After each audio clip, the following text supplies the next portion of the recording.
Hi friend, आज मधूचा birthday आणि मधू तिच्या फ्रेंडकडे बाहेर गेलेली आहे. तर आम्ही तिचं बड्डेचं डेकोरेशन करतो आहे. तिला न सांगता, तिला माहीत नाही आहे.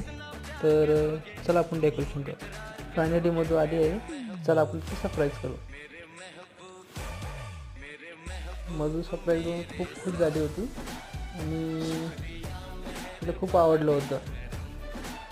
नंतर आम्ही केक आणला आणि छोटासा ताज आणला होता. ते तिच्या डोक्यात घातला, क्वीन ताज छोटासा, आणि कॅन्डल लावली. म्हणजे मधू खूप कॅन्डल पण लावली, पण मधू खूप घाबरत ते कॅन्डलला. आणि त्यानंतर मी छोटासा चमकीचा फटाका आणला होता. ती खूप घाबरली होती. हे बघा, खूप अचानक मोठा आवाज झाला होता म्हणून ती खूप घाबरली होती. त्यानंतर आम्ही केक कट करायला सुरुवात केली आणि नंतर फोटो काढले. मधूची सारी इच्छा पूर्ण हो हीच मी प्रयत्न करेन.